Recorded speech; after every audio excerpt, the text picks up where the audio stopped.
We are looking forward to organizing various events in the future similar to today's event. We are planning to have an event in February. Please follow us on social media to get more updates. Creating awareness regarding the profession. We are sharing posts regarding women achievers and professionals on different social media platforms like Instagram, Facebook, LinkedIn, and Twitter. We have already paved way for recognizing women professionals practicing in the industry. One such activity is organized every Wednesday, which is dedicated to women contribution towards engineering in India called Wonder Women in India. We have similar activities such as Monday Memo, Fascinating Friday, and Saturday Spur. Networking with various educational institutions and inspiring the civil engineering graduates continue in the profession. We have identified several colleges for initiating the student chapter. We are intending to identify mentors and mentees and match them for continuous support. We have many enthusiastic volunteers for Women in Engineering Steering Committee from various parts of the cities in India like Mumbai, Bangalore, Kolkata, Delhi, and Chennai, who have put in their continuous efforts. We have volunteers ranging from students to fellows of ICE. ICE has provided us a common platform to support women engineers and thereby meeting the goals and objectives of women in engineering. Recent activities I would like to mention here in this event. We conducted a logo competition among the practicing engineers and students, which has given us an identity for our Women in Engineering initiative. We had conducted a special event on Engineers Day on which we launched our Women in Engineering logo. I would like to welcome you all to be a part of our upcoming event and continue to follow us on social media platforms to view our updates like Monday Memo, Wonder Woman, Fascinating Friday, Saturday Spur, and all upcoming events. In this celebrous morning, of course, it's evening in India, the task of introducing our guest of honor and speaker is a great privilege. I know this one is difficult, but the thought that she is a woman of virtue and simplicity makes Women in Engineering initiative to introduce the guest of honor. I feel elated to introduce her to everyone. She is a living inspiration to all women. If one takes a closer look at the alchemy of the achieving person, two distinct virtues pop up besides perseverance and hard work, her pioneering spirit and willingness. Our guest of honor and speaker today is a living woman who happened to be a right person at the right place, coupled with an impressive background. It was not surprising that she became a devoted, well-known celebrity. Yes, it's Priti Parikh, FICE, Associate Professor in University College of London. On behalf of ICE Women in Engineering Initiative, I welcome Dr. Priti for today's event on shaping your own journey in engineering, and our guest of honor is known for humanitarian services and philanthropy.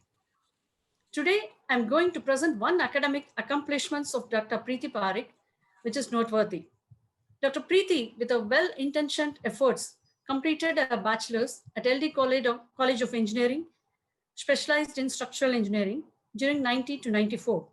She continued her post-graduation diploma in urban planning from 95 to 97 at School of Planning and Architecture, developed a city mayor's toolkit for domestic solid waste management for large Indian cities. She completed a PhD in international development, water and sanitation at the University of Cambridge.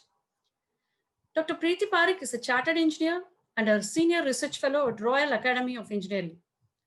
Her major area of work is on smart solar solution for all. The program will develop energy prediction models for low to middle income countries, such as those in sub-Saharan Africa, where current modeling work is sparse. She has successfully championed the need for high quality research and engineering education to meet global challenges and the sustainable development goals in resource challenge settings. Dr. Priti is passionate about poverty alleviation and intend to help the cause through her research by taking account of erratic consumption patterns, combining quantitative models like artificial neural networks. She is a key influencer in her field and has been recognized as an engineer without borders changemaker. She has been serving as a chair of the editorial panel for the Institute of Civil Engineering Sustainability Journal. Dr. Preeti will talk about her technical talk through her very experience working on different kinds of projects in different parts of the world. This will cover her experience both in the industry and academia. She will also talk about their work on key issues on COVID-19. She will discuss about the 17 SDGs, which are an urgent call for action by all countries in a global partnership. Through the above experience, Dr. Preeti has shaped an unconventional and a very successful career path. This will help engineers understand the different options available to engineers and how each engineer can shape their own career in the vast field of civil engineering.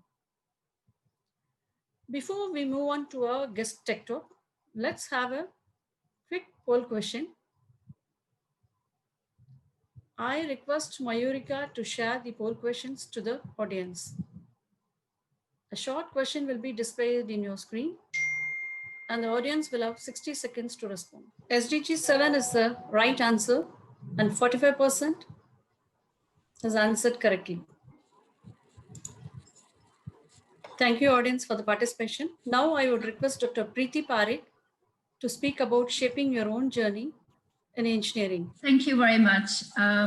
Is it possible to enable me to share the screen, please? I can share my slides. Great. Thank you, everyone, for joining today. I know it's a very busy time. And I wanted to thank our host and thank you for the invitation to Women in Engineering Network, which is such an important and vital network, because over the years, what I've learned is that having friendships, partnerships, and having this support structure is very, very important. And strangely enough, Devasana, you mentioned in your introduction about me being in the right place at the right time. A big chunk of my career, and especially the early years of my career, I felt that actually I was always in the wrong place at the wrong time. And in fact, I never fitted in, which ultimately I think became a strength. But it took me a long time to realize that actually it's okay not to blend in, and actually it's okay not to fit in a career.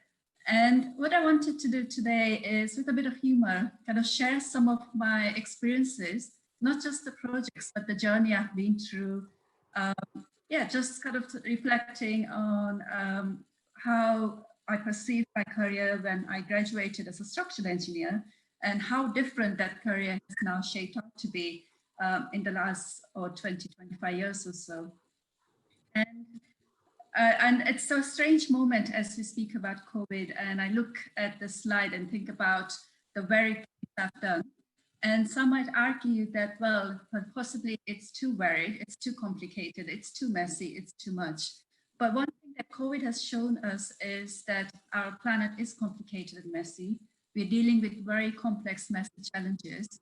And those challenges require us now to work together across sectors, across disciplines.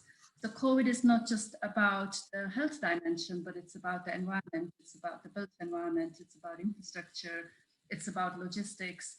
So I come to you at a very interesting point, and what I'll do therefore is share some of my experiences and my journey as we go along. I think, Devasana, you've done an excellent introduction, and what I wanted to add to that is that the reason why my journey is interesting is I've got a blend of industry and academic experience. So I worked in industry for 15 years before I became an academic. And I still see, as a result of that, a difference in how I approach academia and research, which I'll share with you. And my motivation for becoming an engineer was from sources. One, possibly less surprising, is my father, who is an engineer, and he worked in slums in providing infrastructure in slums, and he inspired me to think about the built environment in a different way. The second motivation is R.K. Lakshman, strangely enough, and I'm a big fan of R.K. Lakshman and his portrayal of our society. And he had the knack of really kind of identifying kind of key problems and challenges. And something which frustrated me and still frustrates me is the fact that if you talk about India, it's one of the leading countries when it comes to kind of research, data sciences, space research. But on the other hand, we have millions of people living in very poor conditions when it comes to housing, environment, and infrastructure. And it's not if we do not know how to design infrastructure. We've got the expertise around us. But what frustrated me was this lack of delivery, the lack of engagement. And that set me thinking about, well, what should engineers do and what are the barriers for engineering and infrastructure? And of course, this also frustrates me. I mean, this is really the best we can do as a profession. And I'm sure the answer to that is no, we can do better than this. But somehow, sometimes we get trapped in convention, we get trapped in this mindset that if we work, say, in resource challenge settings, the solutions have to be poor. But actually, what we need is we need higher quality solutions when we work in challenging and complex settings. And I think this is what the engineering profession is really about. This is an image from South Africa, where informal settlement, a slum in the city, is on the grid. So it is connected to the grid, but yet the residents do not have access to electricity. So they've taken the problem that's in their own hands, they've developed a solution, but you can see there's a lot of health and safety concerns around this solution. And another big chunk of my career, early career, was always about trying to fit in. So after I graduated from Gujarat University LD College, after I graduated from SET, I tried to fit in. And I always found myself to be a misfit because whenever I went, I was probably a minority, either in terms of gender or age or my research interests or my technical interests, consultancy interests. I was also an engineer who wanted to talk to people, engage with stakeholders at the time. And I thought in my 20s, I should come to UK to gain exposure and experience, and possibly I assumed that I would better fit in. But of course, when I came to UK and I started working with Arab, I actually fitted in even less so. And this image is me as the project manager for an infrastructure project in East Africa. And I naturally assumed I would fit in, but clearly I don't. The image in the corner, the left corner, is me working as a researcher in East Africa, where we were working on a microgrid project in a community. And it was the first time we were testing the light bulb. And that was also a light bulb moment for me, realizing that perhaps my attempts to fit in and blend in is futile. And that has led to an interesting journey where I have extensively engaged with communities, whether it is in India in slums, whether it is in East Africa, looking at clean energy solutions. And with this light bulb moment, a few years ago, I performed as a stand-up comedian in a show called How to Save the World with Poop. This was part of a charity event organized by Engineers Without Borders, which brought together female scientists and female engineers to fundraise for its charity, but to showcase our work and take it to the general public using comedy as a medium. And in that extensively, I talk about blending in and fitting in, both as an Asian, as a female, as an engineer who is interdisciplinary, as an engineer who likes to talk to people, as an engineer who does not follow convention. So after 15 years of experience in industry, I stepped into academia with a lot of disadvantages because I was working with colleagues who had years and years of research and publishing experience. But what I did bring into the mix is an understanding of skill sets in industry. And one of the things I had noticed was a gap in skill sets around engineers who could address global challenges in an interdisciplinary and integrated manner. So at UCL, I set up a program for engineers who were interested in international development, sustainable development goals. And I also found a student hub for students who wanted to travel overseas, work with organizations, and gain more international experience. After that, in the recent years, I also created this research center as a center of knowledge and excellence. And I have a team of excellent colleagues, researchers, and assist students, postdocs, who are working with me on interdisciplinary projects to address global challenges. And for that, we use mixed methods. So it's a combination of kind of technical solutions, design, modeling, combined with consumer surveys and qualitative work. And within our center, we have 4 areas of interest. One is solar energy. The second is sustainable development goals. The third is kind of thinking about WASH, infrastructure and health environment linkages, where I work closely with my colleagues from Institute of Child Health at University College London, and a bit of work on COVID-19. And why is infrastructure important? Why is engineering so important? I mean, in a way, engineering is everywhere around us. And I was part of a network at UCL where we looked at around 500 publications. So we reviewed evidence to see how energy, SDG 7, which was the first poll question, how that links to sustainable development goals.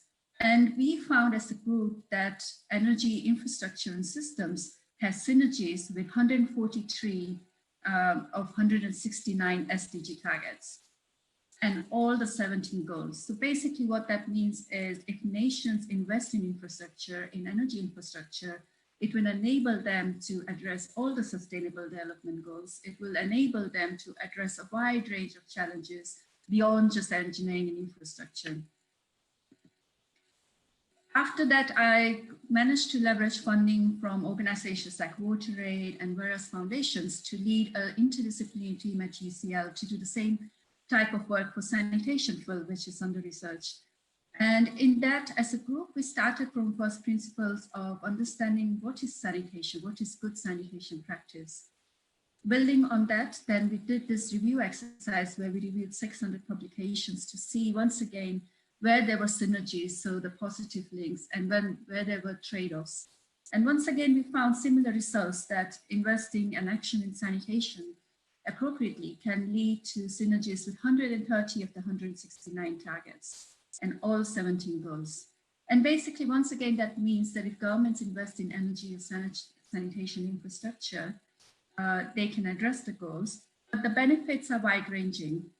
But the implication for the engineering profession, therefore, is that as engineers, when we deliver this infrastructure, we do need to engage with experts from health, education, gender, climate change, innovation, cities, so that when we deliver the type of infrastructure we need to, it's appropriate for the context and the setting. And that would enable us to see the wide-ranging benefits that infrastructure can deliver. And wide-ranging kind of synergies, especially around the environment and environmental risk, because if you design sanitation through the value chain, then you protect the environment. Something which is slightly under-researched is the trade-offs or the negative consequences. The assumption is that you provide infrastructure and magically everything is fine, but that's not true often. So in some instances, we saw that a lot of projects were top-down and not engaging with local communities. A lot of projects were designed in a way which were not affordable for low-income residents. Sometimes you build more flush toilets, but of course you need access to water, which can be a challenge in water-scarce regions. So this exercise was interesting in understanding not just the synergies, but kind of almost like a warning to policymakers saying, look, if you are scaling up sanitation or energy infrastructure, these are the types of trade-offs you need to consider and think about. So this is an area of research that my research center is spearheading at the moment. And kind of the big lessons here is around breaking down those traditional disciplinary silos. For example, in this work, I've been working with experts from law and planning, architecture, health, policy. And it required this interdisciplinary team to kind of understand those very complex linkages. And as a group, we're trying to now make a case that to policymakers and to practitioners that if you were to harmonize investment across ministries and departments for infrastructure, the benefits will be delivered back to your ministries. So if the Ministry of Education, Health get together to work on infrastructure, they will see the benefits as a result of investment in infrastructure. We are now progressing this work through looking at context-specific case studies, because what might work in Brazil might not work in South Africa, might not work in Mumbai, for example. And we are advocating for those cross-sectoral collaborations. And in the future, we are also looking to see how we can develop the SDGs into monitoring evaluation tools for companies, for city managers. And as a group of SHEs, so there are 3 female academics at UCL, and we got together a few years ago with this problem statement of why is it important to integrate engineering, environment, and health and education. And we tested this for rural Rajasthan. We identified a location where 50% of children are malnourished, even though agriculture was vibrant there. And we went to a few villages and we mapped out what we thought were all the kind of influencing factors which influence nutrition and feeding practices for children. And what you'll see in this very messy and complicated visual, which represents life, which is complex and messy, is that engineering, which is in the red circle, engineering environment infrastructure features along multiple levels, whether it's household, village, political, institutional level, and multiple dimensions, all leading to influencing malnutrition in children. And building on that, we've been doing kind of their space or secondary kind of research on kind of the implication for COVID-19. And one of the worries that a lot of us in the development sector have is that with COVID, of course, there are limited resources which now will be diverted to COVID. But as a result of that, will it mean that there will be less investment in SDGs? Will it mean there will be less investment in climate change, in environment? And our argument through this visual and other visuals which you've created is, well, actually you need to do both. If you continue investing in the environment, if you continue investing in SDGs and infrastructure, you are still enabling nations to address COVID because, for example, you need a wash infrastructure to maintain hygiene. You need to monitor wash services to look at virus loading, for example. You need education and capacity building. You need access to wash in health facilities to maintain good health. So our argument is that you still need action and investment in environment and infrastructure.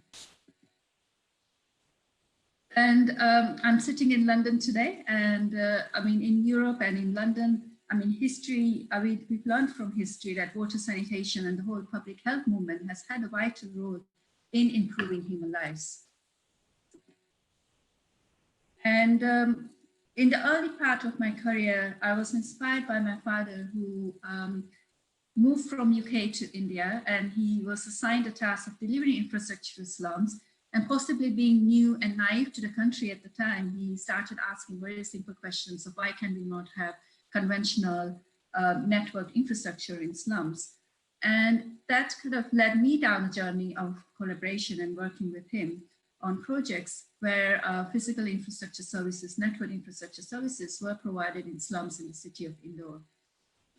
With in situ upgrading. So the idea is that the residents stay where they are and the infrastructure and engineering works around the residents. And the solutions were nature-based solutions, sensitive solutions, which resulted in shallow networks, which reduced the cost of pumping, which reduced the cost of manholes, which usually are the most expensive components of the system. And in terms of partnerships model, the innovation was that the infrastructure costs were kind of jointly financed by community members, by donors, by the local government, and thereby bringing in the sense of ownership. And in those projects, and this is part of my subsequent PhD research and studies, I interviewed 100 residents from one of the case study sites in Baroda, in Gujarat. And the blue line shows what the residents or people's needs were before infrastructure was provided. And the red line shows what the people's needs and aspirations were after infrastructure was provided.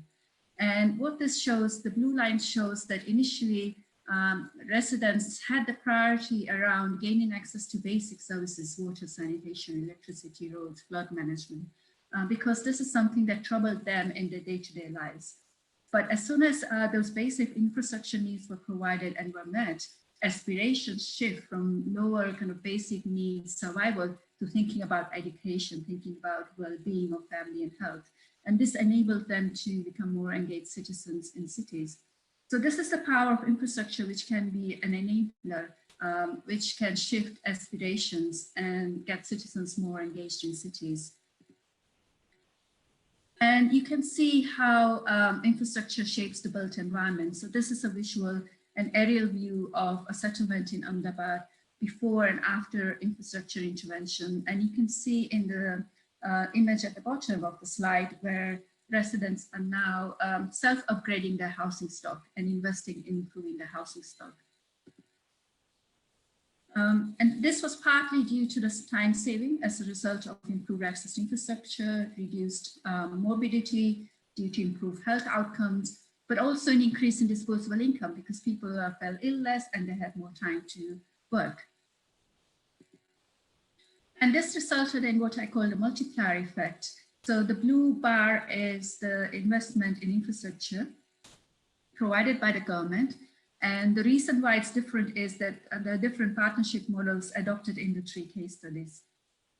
But what is interesting is the yellow and orange hatch bar, which shows what was generated, the resources generated by the communities, which was a combination of contributing a small amount to the cost of infrastructure, but then kind of upgrading and gradually building up housing stock over a period of 8 to 10 years, also buying color televisions and other goods and services as a result of access to electricity, for example. And you can see that this has leveraged massive multipliers ranging from 10 to 20 times the original investment of infrastructure.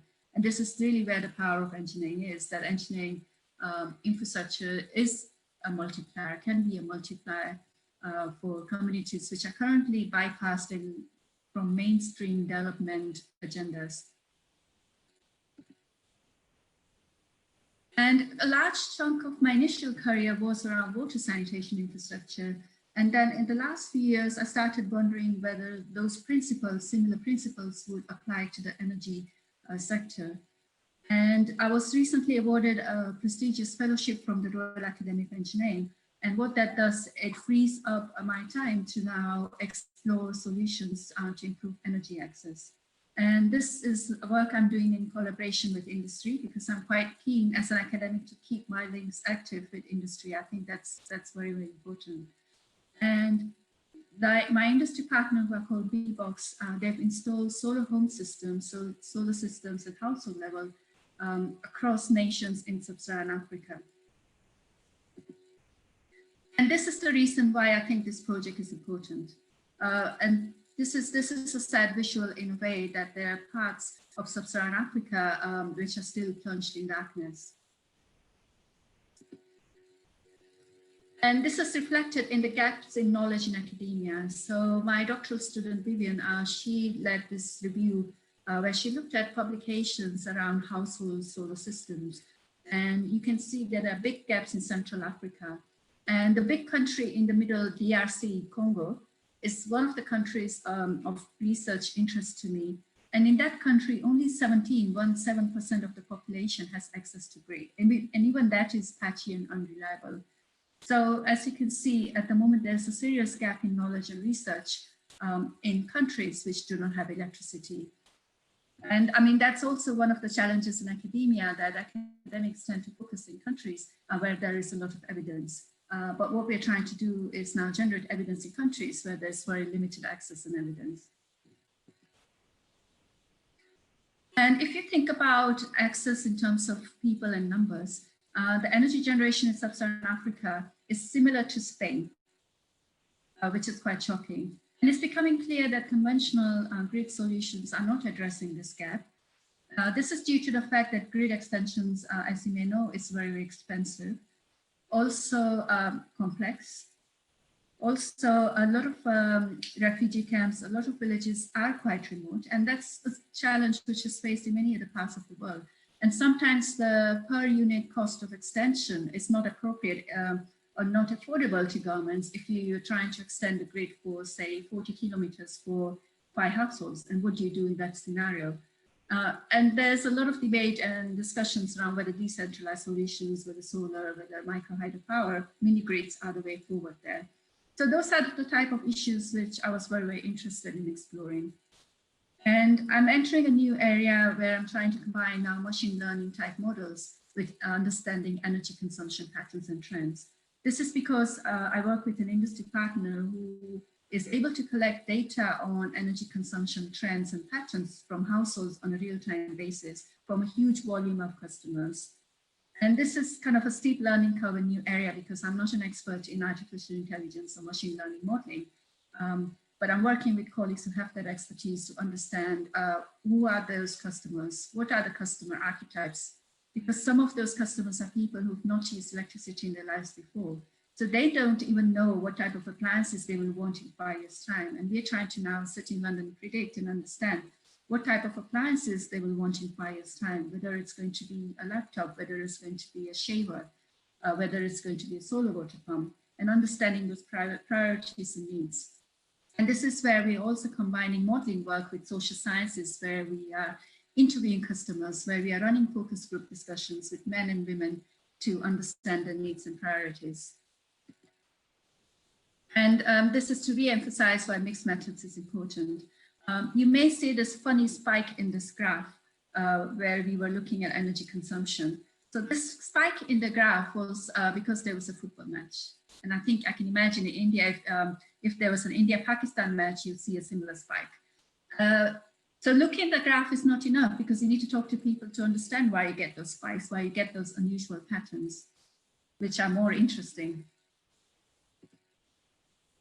And we also realized that people are very complicated and life is messy once again, because we started off with this initial assumption of, oh, of course, you just move people from polluting fuels like wood to clean fuels like electricity and LPG, and it's a simple linear process, but actually it's not a simple linear process, because we find that people practice fuel stacking and they will use multiple fuel sources at the same time. So even if you have access to electricity and cooking, you may still use batteries, you may still keep wood in your house.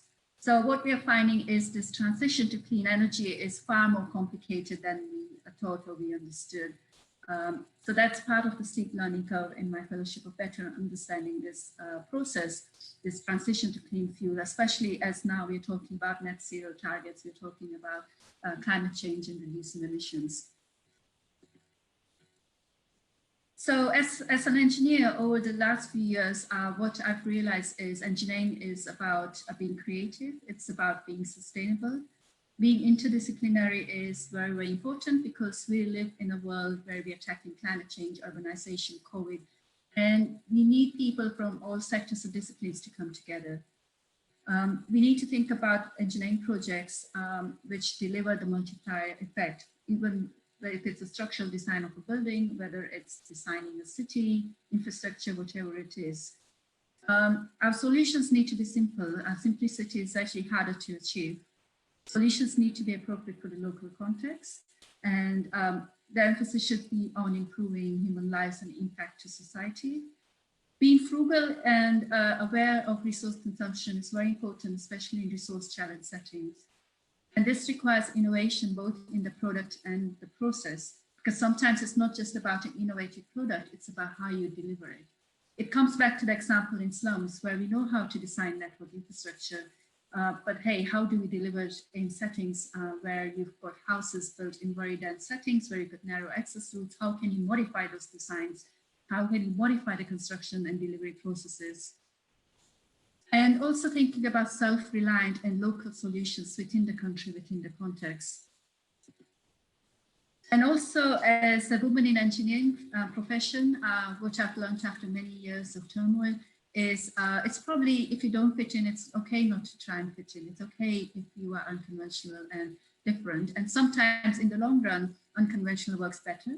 It's a slightly tougher journey because when people measure kind of success and impact, they're used to more conventional outputs and conventional measures. But in the longer run, things do stack up. Friendships are very, very important. So I think as we all have difficult journeys, it's important to have friends with whom we can bounce off ideas. Role models are very, very important, people who inspire you around you. Forming kind of partnerships, building trust is also very, very important. A bit of experimentation and having fun is also vital. And I think I found that the most interesting part for me is breaking down those silos, those disciplinary silos, so that we work together.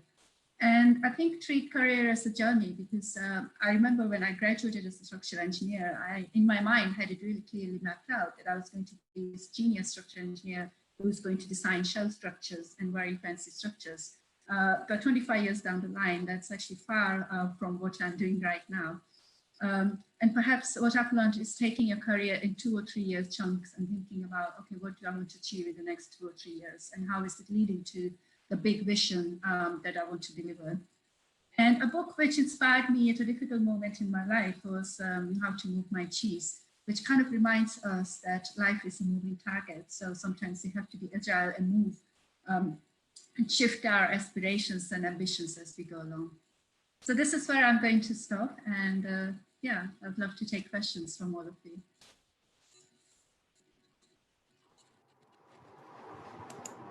Thank you, Dr. Priti, for continuing to inspire us through your words and actions. What we admire in you is your boundless service to the society. You're not else confined yourself within 4 walls of engineering, but worked across the globe. Thank you. Thank you. Before we move to Women in Engineering, we'll have another quick poll session. I would request Mayurika to share. Yes, ma'am. This is the second poll question. The question is, which day is celebrated as the World Engineering Day for Sustainable Development? Yes, the time is up. 18% answered correctly. So the correct answer is 4th of March. Devsena, ma'am? Thank you, Mayurika. Yeah. Next, we'll move on to the interactive session. I would like to ask Dr. Priti a few questions. Shall we start? Yes. Okay. To start with this interactive session, the first question is, could you please reveal what kind of benefits can a professional get while getting engaged with an academic institution for research project, publishing technical papers, etc.? Yes, and I think it's interesting because when I was in industry, I was always craving kind of the opportunity to go in depth into an aspect of the project, because I think the challenge, which some of you may know very well, is if you are, say, delivering a design project for a client, sometimes things are very time bound and time critical. And there were times when I thought, oh, I wish I had more time to do research in this tiny aspect of this project, which of course would not be funded to the consultancy route. And that's what I really crave, kind of the depth of research that academia could deliver. And that's where I started exploring academia and started setting up these partnerships so that we could start looking at the evidence, we could start looking at publishing some of those case studies, some of those results. And to give an example, I'm the editorial chair of Engineering Sustainability Journal, which is run by ICE. And there we get a lot of submissions from colleagues in industry who partner up with academics and who write very interesting case studies about their projects. So there's value addition for engineering, because I think it's important to showcase those case studies for success. This type of partnership enables practitioners to bring those case studies, those evidence-based forward to experts, I think, globally. So I think there's real value in having this type of industry academia collaboration.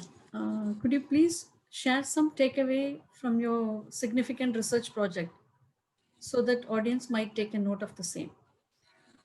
Oh gosh, that's a difficult one. So I think a big takeaway is,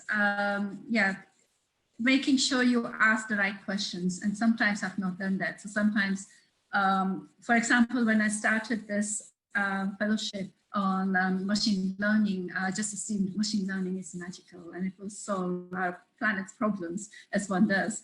And when we started going in depth into machine learning, we realized that there are only aspects of machine learning which are appropriate. There are only certain type of models which are appropriate, and there are limitations to those models.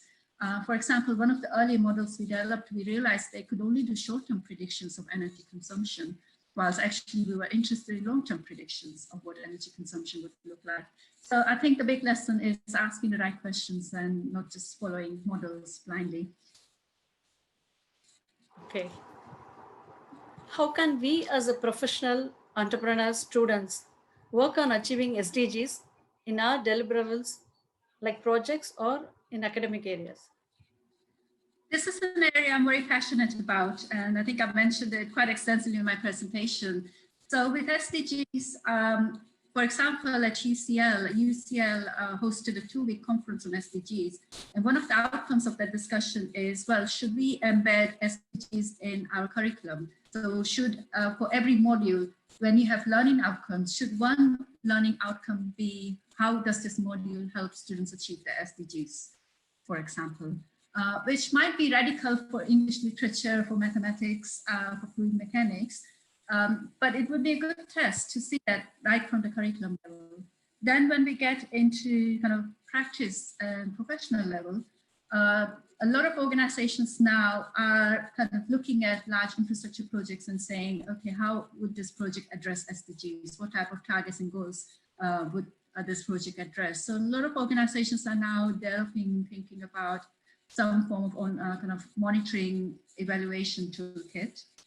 The way policymakers can engage with this is also through having improved monitoring evaluation, where when they develop policy initiatives, think about how their initiatives are addressing the SDG goals and targets.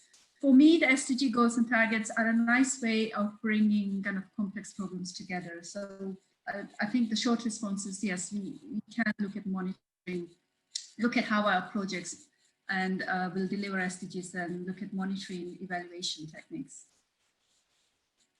Can you please brief about the monitoring tool in projects regarding SDG yes. in detail?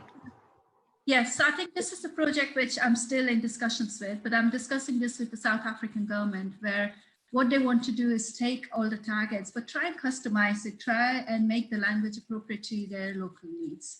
Because ultimately, I mean, the SDGs are quite global.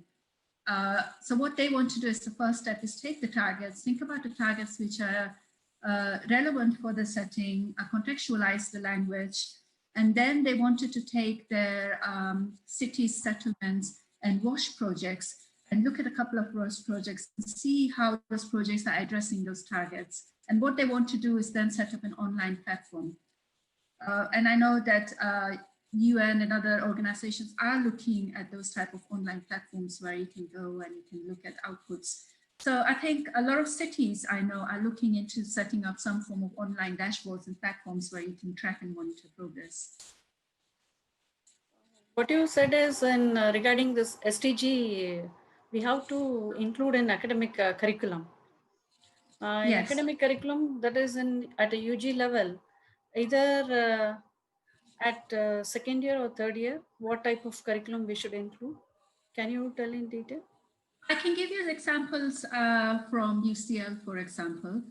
So what we do in our engineering program is we have, this is not something I'm running, my colleagues are running in engineering policy department at UCL, but they have this 2-week of Change the World program where they get engineers from all disciplines, whether they're studying mech eng, electrical, computer science, and they get them all together for 2 weeks. They present kind of problems or challenges where they bring in NGOs and external partners, and then they get the students from various disciplines for 2 weeks to work on those type of solutions. So that's one avenue where UCL is encouraging undergraduates to think about how to change the world. At UCL, we have a very vibrant Engineers Without Borders network, which is student-led and student-run purely by volunteer efforts, and where students get together and they organize webinars and seminars talking about issues around climate change, sustainable development, the role of engineers.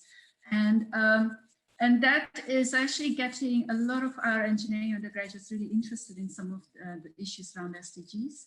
We are also finding interesting that in those networks, there's a high level of participation from our female engineering students. So what we're also noticing is a lot of women engineers are getting really excited about those issues which have an impact on society. And we've also noticed that in a lot of our MSc programs here at UCL, the ones which are more oriented towards impact to society also attracts a lot of talented women engineers as well. So we're finding different pathways to get our students engaged and interested in SDGs and developmental issues. And next question is, do you feel sustainability is still a great concept greatly stated every place, but not implemented to that extent, and there is a long way to go? Yeah, sustainability is, in a way, it's a word which everyone uses, it's overused. and under-delivered sometimes, right? So it's one of those things where everyone now says, oh, we need to be sustainable. But yes, what is sustainable? And I think something that's coming out of our SDG work is acknowledging that sustainable development is different in different settings and different contexts, and will have a different meaning for people who come from different sectors. And what we are finding in our work is a big part of the conversation is coming together to say, okay, what do we as a group jointly think sustainable development is, and how can we deliver and achieve it? So I feel that sustainable development is widely discussed. It's embedded in discourses, but I think there needs to be more done on actual delivery of it. In a way, when I think about, say, India as a country, in a way, it's a country which is very frugal. It's a country which has had traditions of being close to nature. And perhaps it's also a chance to explore those traditions and see how those traditions align with the values of sustainable development. So I don't think that it's kind of moving away from a lot of traditional practices. It's really understanding them better. Okay. Then what will be the advantage for an engineer if he get himself involved with the professional bodies, affiliations like ICE, in shaping Yes, the so field? yes, I think there are real advantages of being involved in professional bodies like ICE or networks like Engineers Without Borders. First of all, it kind of opens and broadens your horizons. It opens up networks of friends, people who are likely to be like-minded, who see the world from a similar lens as themselves. It also opens up opportunities for networking, meeting kind of professionals, which are often very, very hard to find, I think. So it's extremely valuable. And also based on experiences of my students, some of them found them, those networks to be very good entry points and points of discussions during recruitment processes. So when they were interviewed, some of them could say, oh yes, I've been part of this group at IC, or oh yes, I've worked on this project with Engineers Without Borders. And that got the panel interested in them, and that improved their chances of being recruited. So there are advantages of being part of those networks. Then one question from audience. How did you move through projects, industry, that is community works projects in Africa? Yeah, I think my shift to industry, my shift from industry to academia was partly a very early midlife crisis as well. So I think when I worked in industry, I kind of cherished the idea of going in that, doing a lot of research. And to that end, in my 30s, I decided just to take a year, go off and do a master's. So I went to Cambridge, I did an MPhil in engineering for sustainable development. And it was during that point I realized that how much I really loved research and loved exploring new ideas and questions. And I managed to get funding for my doctorate.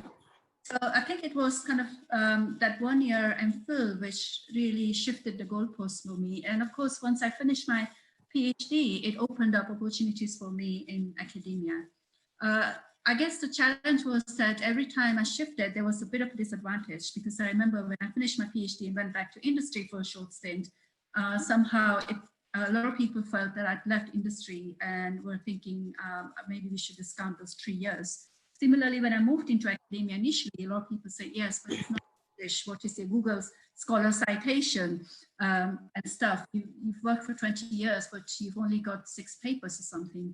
So every time I've moved, there's been a slight disadvantage, but I would argue that it also has brought in an advantage, because then I've always come up with ideas which are different and unconventional, because I've had that broad exposure. But yeah, I think it was part of a midlife crisis, but it was that master's program which really inspired me to make that move. Then one more question. What is your message for women in engineering across the globe? I think my message for women in engineering is try not to blend in and fit in. Shape your own career according to what you would like to do. And yeah, be in charge. Be in charge of your life and your career. Great, great. And another question. Which platform do you encourage the youth to participate to address SDG in a global forum? Like participation in any conferences, competitions, or what?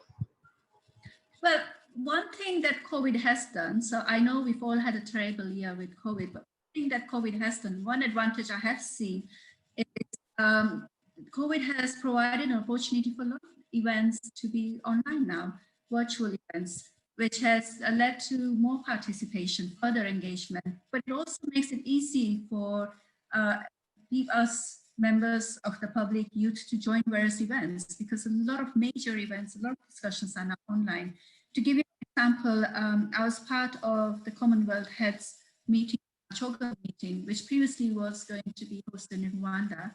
And then due to COVID, we converted it to a series of online webinars. And we found that for each talk, there were 300, 400 people from 40 countries who could just sign up and join.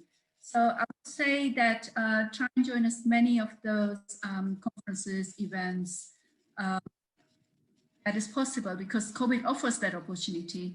And it offers the opportunity to engage with world-class leaders, experts, research, experts in practice very, very easily now, thanks to Zoom and tools. So there are a lot of events and conferences happening depending on which field you are. So I'm not going to name a specific one, but just generally noting that COVID has provided us this opportunity now. Okay. Another question from audience. How the private players, that is companies, can be engaged more for achieving sustainability goals beyond just their CSR targets, especially in India? So one of the slum projects, the one in Ahmedabad, which I mentioned, one of the projects was the infrastructure project was co-funded by private sector, by Irving Mills. And this was at a time when CSR and involvement of private sector was not such a known thing or established pathway. And one of the reasons why the company did that was very pragmatic and simple, and I call it self-enlightened kind of interest at the time, was that workers lived in that slum. So for them, if they were to improve and upgrade the slum, it meant that it would improve health of their workforce, it would result in improved productivity, general satisfaction, and excellent PR. I mean, if you look at the cost of infrastructure versus kind of the cost of running kind of campaigns on TV and social media, the cost of infrastructure is actually a fraction of the cost of media campaigns. So I think with private sector, it's really thinking about the value addition, the benefits that sustainable development, CSR can add to the core business. Yeah, so I think there is value addition, but it's sometimes really articulating what the value addition is. So it's not just saying, well, it's good to do CSR for charity, it's good to be sustainable for charity, but thinking about how it really impacts core business and core business values. And one more question from audience. What are the better investment models available for private companies globally? I think in terms of investment models, we're looking towards partnerships across sectors. So even with the SDG work, we talk a lot about those cross-sectoral partnerships where you have joint public-private investment and finance. Another issue or theme coming up is this of self-reliance, because what we are finding, and we're going to find in the post-COVID era, is reliance on aid is not going to solve our challenges.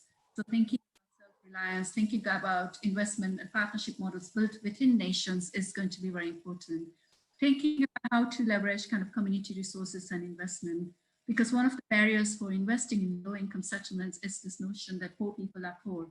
But actually, if we have partnership models, if we have affordable technical solutions, and if developers have to contribute a small amount of cost, then it is feasible to invest and scale up those models.